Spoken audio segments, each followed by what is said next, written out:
an update in April, which we'll talk a little bit more about that date in a We'll talk minute. a little bit more about it. We'll get to that. But before we do that, a lot of you guys here and online, we've been talking about and not talking about esports to talk about esports for a minute.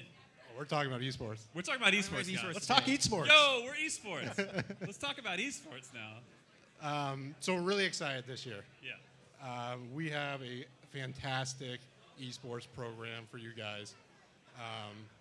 And the really key here is building. We want to build the competitive scene for both the players that experienced it last year and also for all the newcomers coming up. So I'll just jump right into it in all the events we have lined up this year. A few changes though before we get into that. And look, we're listening to you guys, the community, the players, the viewers, what you guys want to see, and we took a lot of that feedback and applied it to this year. For one, every one of our live events, our offline LAN events, will be an open. Show up, play, come beat the best, right? Yes. We want to bring back that vibe of, LAN parties, getting the community together, playing people that you've never seen before in real life, and bringing that sort of experience to these events. And it's just great. Another thing is we're going to reduce the amount of modes we have in a single tournament to one. This helps players focus on one mode leading up to the event. So it's going to be very helpful. And on top of that, we, in our last spring update, we just came out with 2 versus 2.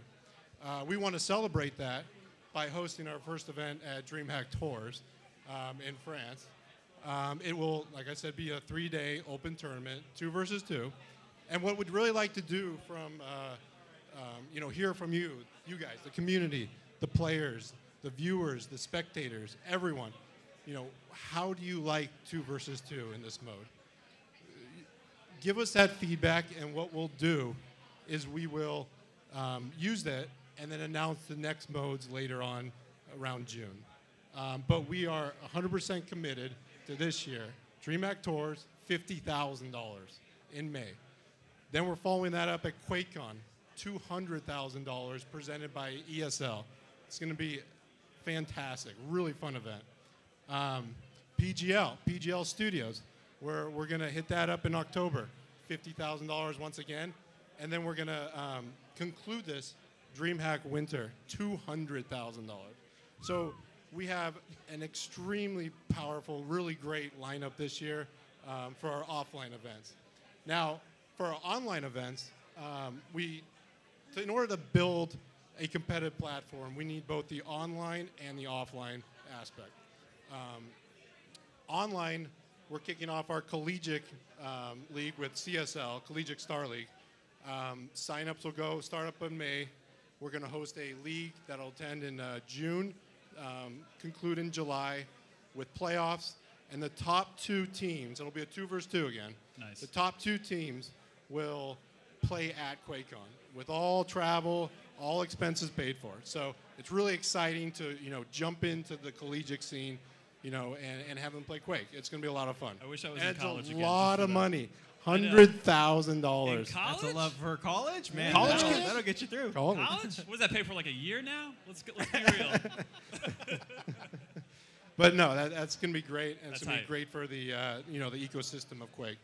And then I'm excited about everything, but I'm really excited to have Quake competitions almost every week. We are going to have the Quake Open League ran by Xavier and Alex. You know them as Zoot and Jahar. They are going to be running our Quake Open League. It'll be dual, and it will be a monthly dual event where they'll have 2 to 3 qualifiers throughout the month, which will conclude in a fantastic broadcast monthly. We're going to do the same thing with teams with the Go For. Same sort of format, couple qualifiers every month, which concludes in a monthly final. And then finally, Battlefy, which I'm really excited about. They're going to be hosting daily cups. and we'll have about 2 to 4 a week, both That's awesome. for teams and in dual. And the one thing I forgot to mention is that every one of these online events will have a North American and a European, qualifier to them. So they're going to be their own little entities, so people can play. Damn. And we're going to have a lot of Quake this year. I'm saying Open tournaments. I mean, now's the perfect time to pick up Quake if you want to be a pro. If you're in college right now and you want to get ahead of those student loans. Yeah, exactly. Or if you just want to have fun and get out there and be like, how far could this go? Yeah. Just having fun. How far does that go? Let's see. And that's how a lot of these players started. For sure. It wasn't qualifying and becoming a pro. It was showing up, having a great day, and then continuing to play. Love it. So, guys, should we all just go to France, like tours in May? Does that sound fun? Should we just do that? We'll just go compete and play in Quake. I mean, it's open. We'll just show up and play. Open tournament. I'm down. You guys down? I feel like I need to start. All right, we're all going. And this guy's paying, so we're good.